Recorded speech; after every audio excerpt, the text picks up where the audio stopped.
Today we're gonna kill a fish. Not really. But we are gonna poke the hornet's nest by diving into the wondrous world of pet YouTubers. Now there's a toxic environment. Now the other day a video popped up about one of these guys, Paul Cuffaro. Now the video has since been taken down. I have no idea why. So I'm not really gonna mention the channel or anything. That's just how that is. I hope that's okay.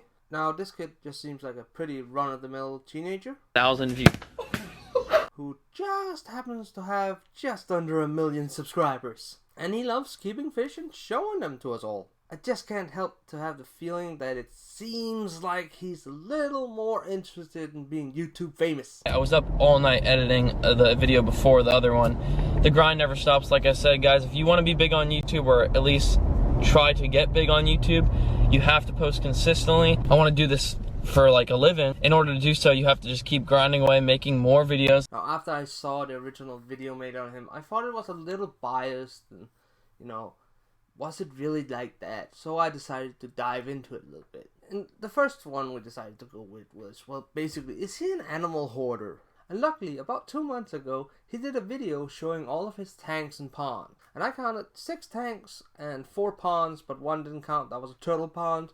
So 3 ponds and 6 tanks. And we're gonna start with my 160-gallon African cichlid tank right behind me here. All right, next tank over here is a 65-gallon flower horn tank. The 90-gallon. This right here is Luna's aquarium, the white betta fish that you see in the back corner there. Last but not least, fish tank what? Oh wait, no, we have betta fish over there as well. You can see it to the left here where this pool pond is. Swing on over to here, and boom, baby, this is the aquascape pond. On to the next 2 ponds and then another pool pond. Which doesn't seem that extreme. But then I noticed something when I went through his video catalog. I seemed to see a lot of titles that said something in the line of buying new fish, getting new, something arrived. So I decided to count from the last year, so back till January 2018, which just in the title had new fish. I counted 56 videos.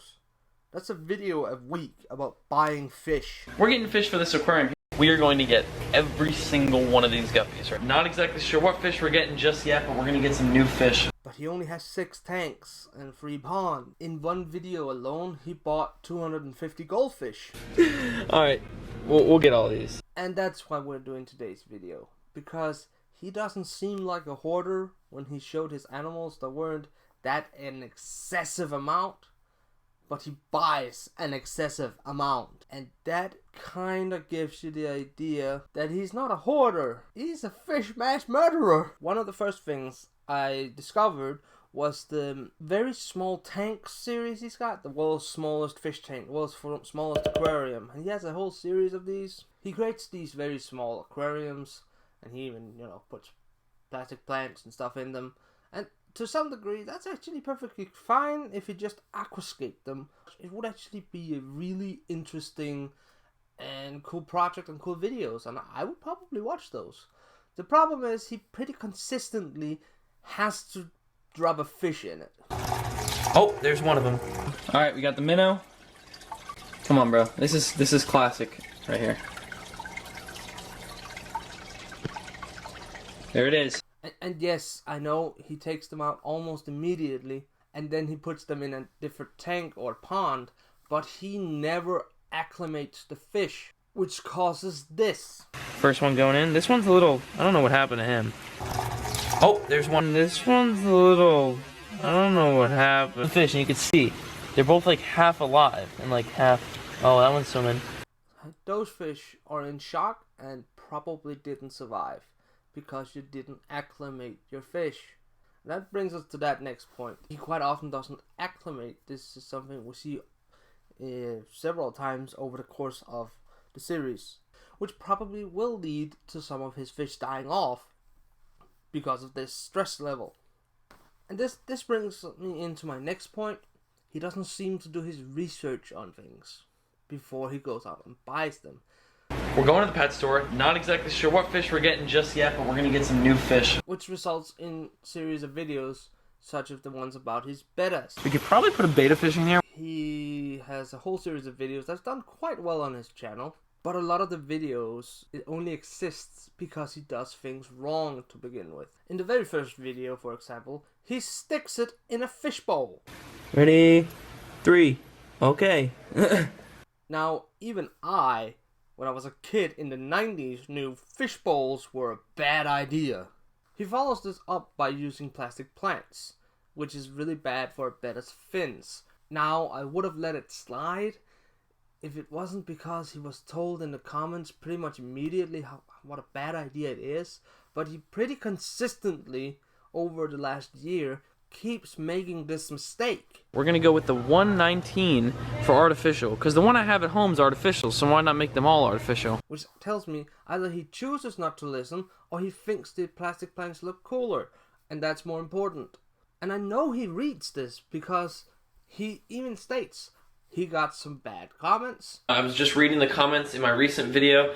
There is tons of comments saying this tank right here is actually too small for the beta fish. So he goes out and buys a bigger tank. But again, he messes up. I don't know if it's intentional or he just lashes onto these things that makes him do things that he deep down knows is wrong. He is told what the minimum requirement is for the size of a fish tank for a betta, which is 2.5 gallons. That's bare minimum. You should probably double that. He immediately proceeds to go out, look at the tanks, and then he takes one that is 1.6 gallon. 1.6 filter and light, perfect size for this beta fish here. He knew it wasn't good.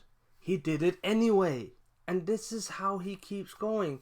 It's like he lashes onto what the pet store says or what it says on the box in an attempt to justify when he does something that he knows is wrong. So I'm gonna go with PetSmart and Petco and any pet stores.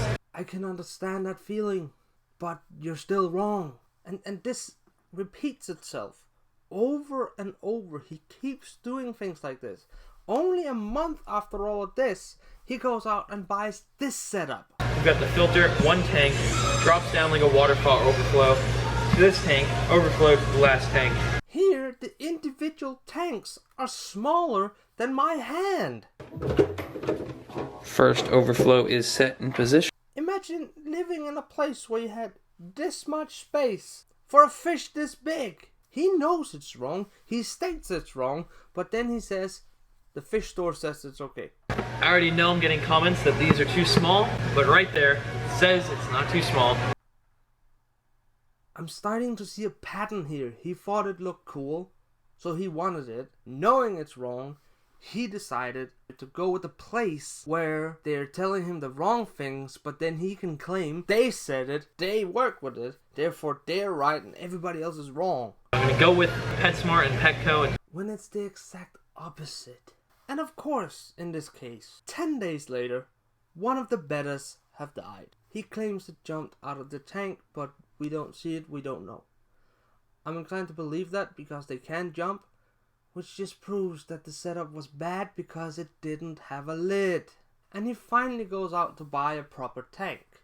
It's the bare minimum requirement this time, but at least it's meeting the requirements. He still sticks plastic plants in there though.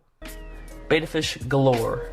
And this type of content becomes a recurring thing in his videos about bettas. He constantly only upgrades one thing to reach the minimum requirements, or what is considered, only to, at least in one case, take the tank that was a little too small to begin with and buy a new betta and stick it in that tank. Here we go. Oh yeah, dude, that's it. Oh yeah. Now this brings us to the next point.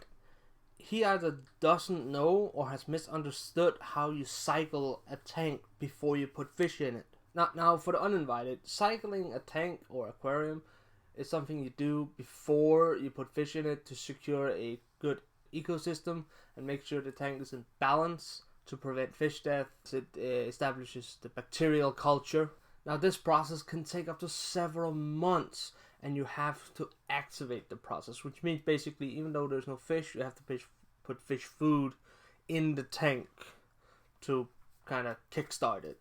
As far as I can tell, he never waits more than a week, maybe a week and a half. And what I'm doing today is getting African cichlids for the 160. The tank has been cycling for about a week and change now. This is running. I'm gonna leave it here for probably a few days just to get it cycled. And then he thinks the tank has cycled, but he, as far as I can tell, never put anything to start the cycle in the water, so it's just, you know, fresh water standing in a bucket, basically. And I have a feeling that a lot of his fish die because of this extremely basic, simple mistake that he is constantly told about in the comments. And they're not mean-spirited comments. They are very, very neutral, telling him what to do, but it doesn't seem like he does it. He just states he does and then moves on. And that's why I think he's losing fish. Which brings us to the title of this video, because it is a bit clickbaity, I admit that. He buys a lot of fish, but when he shows us the tanks a few months later, there's not as many fish in that tank as he bought. But he doesn't address that, such as the cichlid tank. He bought 50 African cichlids. We have 40 fish in total right now. How many do you think we should get more for a 160? 10 more? Yeah. Make it, because they're small. So make that 50. He then dumps them all in at once, which really can ruin that ecosystem balance, by the way. And if you read the comments on that video, there are several experienced cichlid keepers that tells him this is a dumb idea. He is going to have serious issues. A few months later, in December, during that video where he showed the tank, I tried to count the cichlids. I counted 28, so potentially he lost 22 cichlids because of a rookie mistake he should have known about. Now, this is just an observation. I think he just misspoke, but he said they were all from Lake Tanganyika. But I looked up quite a few of the species I could see and identify they were from Lake Malawi. So, but I'm nitpicking there. But he does show the lack of research in the same buying video, where it's very obvious. He just points. You want that one? I want that one. I want that one. Oh, what's that? Lake Tang buffalo cichlid, it said. Lake Tang buffalo heads. What? But then the female came in and I was definitely sure what fish it was. It was a electric blue Johanni. Right there, then you know he doesn't do his research. He didn't know, yet he bought it anyway. Then let's have a look at his betas. One was confirmed dead. The excuse was it jumped out. But then we know for certainty that in the last year, he is supposed to have 3. He only shows 2 in December, which means probably 1 more died. This is a fish that lives 3 to 5 years, yet it doesn't survive a year with him. Why is that? I'm afraid a lot of fish in his care die because of these really simple basic mistakes, which he should know he's making if he reads the comments. And I'm afraid that a lot of his viewers are kids that will recreate what he does because he is their hero, which will only result in more fish dying from the wrong care. Now, Paul, if you are watching this, and I hope you are, and I hope you got this far, I implore you, please fix these things. It's not that hard, and I know you can do it. You have a responsibility, not only as a fish keeper, but also as a YouTuber with such a massive audience, to do things the right way. I do not believe you're a bad person that does this intentionally. I just think you're too impulsive and lashes on to whatever information that provides you with the justification to do what you do, even though you already know it's probably not the right thing. I think you need to take a step back and think of yourself more as a fish keeper and less of a YouTuber, because it feels like you started doing things that were less good for your animals and better for your YouTube channel in an attempt to become a big YouTuber. You can be a good, conscious fish keeper and a big YouTuber at the same time. When you do the world's smallest aquarium, just don't put a fish in it. That's all I'm asking. Acclimate your fish, learn to do your cycles, and do your research on the species before you buy them, so you can inform people of the right way to do it. That's all I want you to do. I truly believe you can become one of the best fish YouTube channels out there. I'll even subscribe to you and watch your new videos. So, that's gonna do it for today's video. What do you guys think? Can Paul change? Oh, and if you liked the video, please leave a like and subscribe to the channel, and I'll see you next time.